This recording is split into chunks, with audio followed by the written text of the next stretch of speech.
Okay, in this report, we will create 2 columns. Dito tayo sa General Journal. Okay, for now, lagyan muna ng mga value dito para we will be able to check our formula. So, lagyan na muna natin 250.75.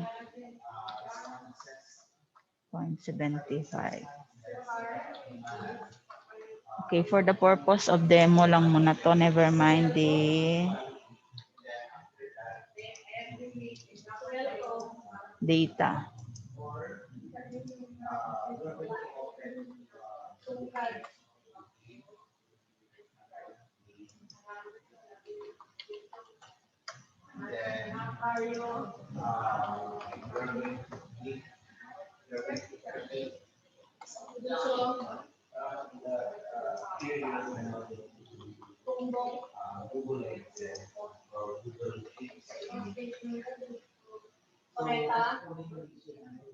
Oh, dalawang column na blank. Dito tayo magsisimula.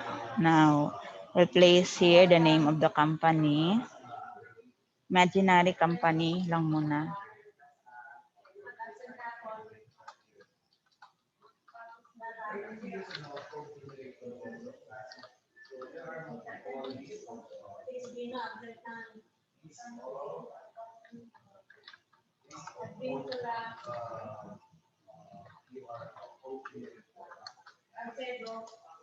And the date.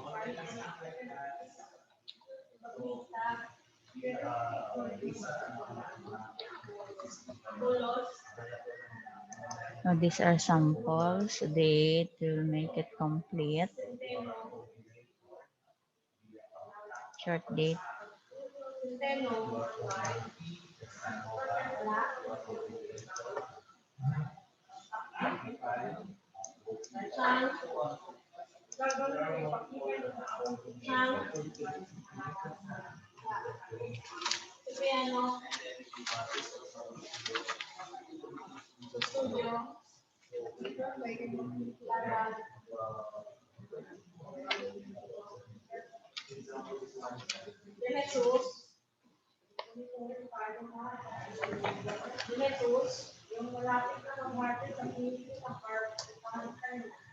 Date muna. I'll just copy this one para may pareho man lang. Date, then the invoice. Next is the code.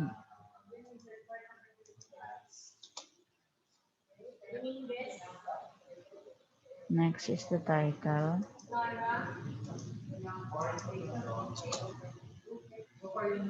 Then ito.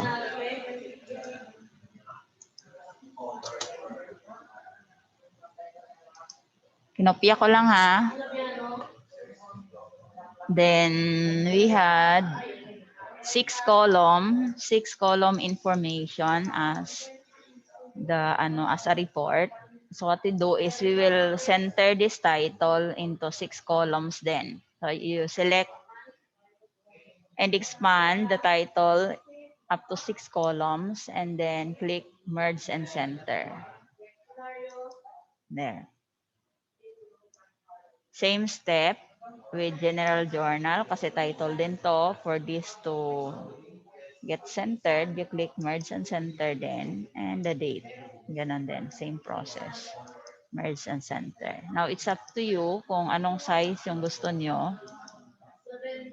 Okay, kanya-kanya yun ha. Okay, now this one, hindi ganito yung magiging isura ng printout natin. So what we do is, we change the font color to black and we remove the background or fill. Yan. We also remove the borders. Anyway, tatlo lang naman yan sila under font. We change the color, the fill color, and the border. Walang border. Ay, okay, good to have an underline na lang na border. So you look for bottom border. Bottom border. Choose that one. There. Now, we extend the column width for account title and description. Pwede double click lang.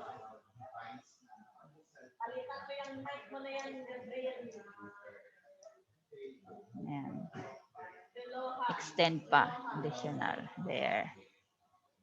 Debit, credit. So, ito na yung gagawin natin. Take a look closely. Kasi formula to. So, to get a copy of this, equals lang, equals. Then you click on date. Enter. Ayan. Ulit, anong ginawa ko? Equals lang. Then click on the GUI, General Journal GUI natin. First transaction. Okay, enter. Then invoice, same din. Equals. Then you click on first transaction invoice number. Then enter. Di siya kasya. Aron, paigoon naton. Then code equals. Then click also on first transaction code. Puro man lang 4 doon, daya hay A4, daya F4, daya hay B4. Then account title equals, yan, C4. Then equals, you click for each value. Ayan. Copy. Okay, next kita ha. Still on first transaction. Anyway, you have same date, so equals lang. Then you click on transaction date. The next is same lang din yung ating code or invoice number. Equals. Okay, next is first transaction code. Equals. Supplies. First transaction lang naman lahat tayo. And then dito, place it under credit column. Equals. And click credit. There. Tapos na tayo. Tapos sa first transaction doon, di ba? So we'll have second transaction. So for second transaction, we see to it that we place a, ano nga nila, a space. Equals ulit, second transaction. Ito ha, second transaction date. Equals invoice for second transaction. Kasi ma-confuse ka mo, tanawon it mayad. Equals, these are all formula. Second transaction tayo. There.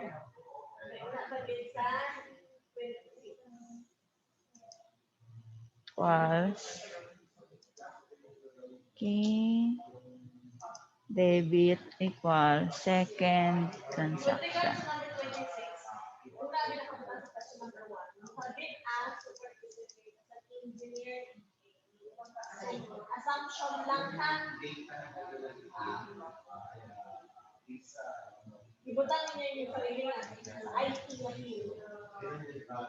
Okay, we're done with this. Second transaction equals same date. Next is code for second transaction. Okay, same lang din naman yung invoice number. Equals. Next is second. Okay. Equals. Ito. And credit equals. And its value. Ayan. O, yun yung purpose naman ginbutangan ko, i-karait number. Kasi kung wabit number doon, ayan, pa rin ka mo makita nga basihan kung tama o saga. Anyway, pag ito, ginamit na ito ni user, ayan, automatic mag-fill in yun aray ni mo, di kara sa aton nga report. Okay, pag pinalitan ito ni user, like 56.75, ayan, automatic ko ni mo di kara ho ga change. Okay, kita nyo, doon na nga kaibahan. So di karagat kita tanan, kaya tawag kara GUI dahil di karagat kita naga-code or naga-type, whatever is the term, ga-encode, naga-type, dayan, or naga-code, di karagat Then this one will reflect as a report for printout.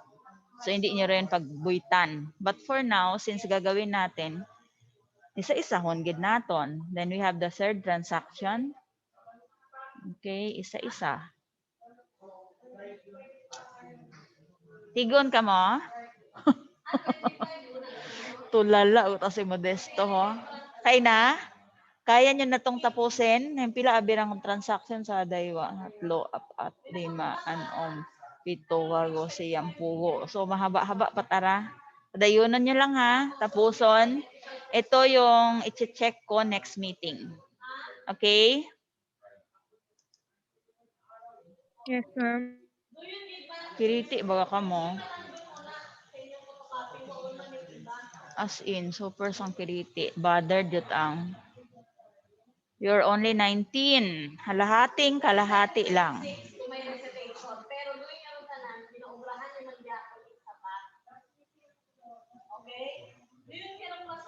May tanong? Go na, magtanong na kung ano ro, wa naintindihan. Isa-isa ho naton.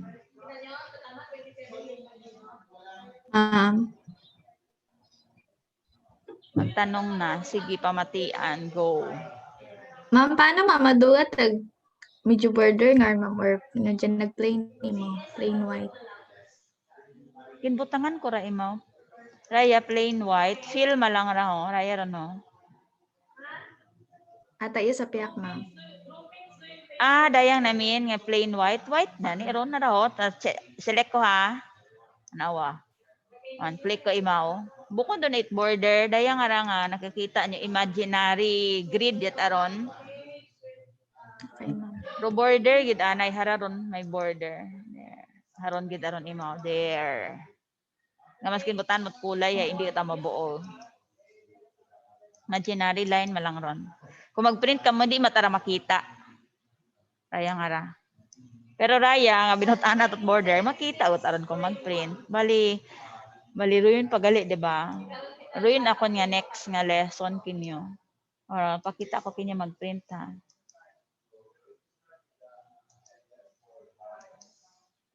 Haron, wa mataron imaw. See? Ayan siyang makikita. Imaginary line lang naman yan. Okay, ma'am. So anyway, dito lang naman, I think is you need the total ng debit tsaka ng credit later. So madami-dami pa kasi to, mga kung kinapip patakit formula inequals. So i-assignment ko na lang yan sa inyo. Anyway, ganito yung magiging itsura niyan at the end. Okay, let's say you have placed hanggang dito. Sa pagid-abimana iyatanan. Royan your net all 10 transactions. Sa tanan di kara sa idagom. Okay. So ano na nang mangyayari kung hasa di karamam sa idagom dito nga transactions? Ay, hasta man na di karaya. Kasi hanggang dito siya. Okay, yan binutan kat border ha. Tapos man na ma'am, daywa malatagali mana doana ngaging butang.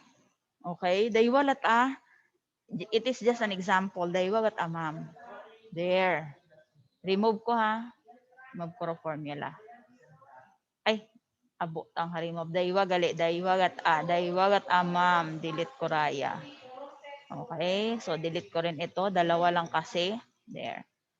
Hay ano rin ma'am manaro magiging itsura dahil daywa gat agali.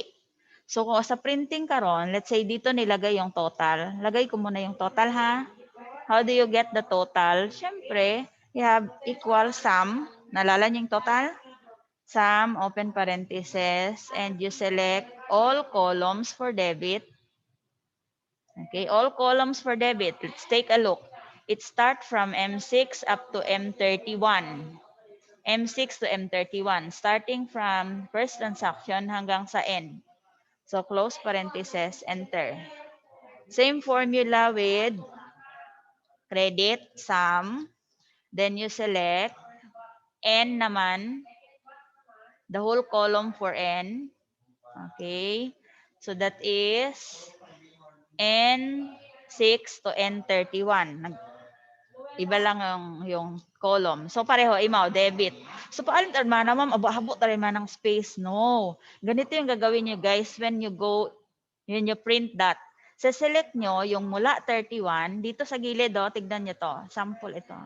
Tapos hanggang dito sa 11, wala kayong i-erase ha, ganyan lang magiging itsura niya. Then right click dito sa column natin sa gilid and hide. So when you print that, makikita nyo pa rin itong total na to sa ilalim. And what you do here is you change the border. You look for top and double bottom border. Ayan. Top and double bottom border. Ayan yung magiging itsura niya. So when you do the selection, which earlier I set the print area. So pag nag-print kayo, makita ko sa yung preview ha, yan lang yung makikita nyo when it's get printed. So the key for this one is you just hide yung column na hindi nyo kailangan in printing. Now when you are done, all you have to do is to reveal it again. So you select row 32 to 10, right click, and choose unhide. Okay? So that is it. Assignment na ha. Bye for now. That would be your whole assignment. Okay, ma'am. Bye, ma'am. Okay. Bye. Bye, ma'am. Bye, ma'am.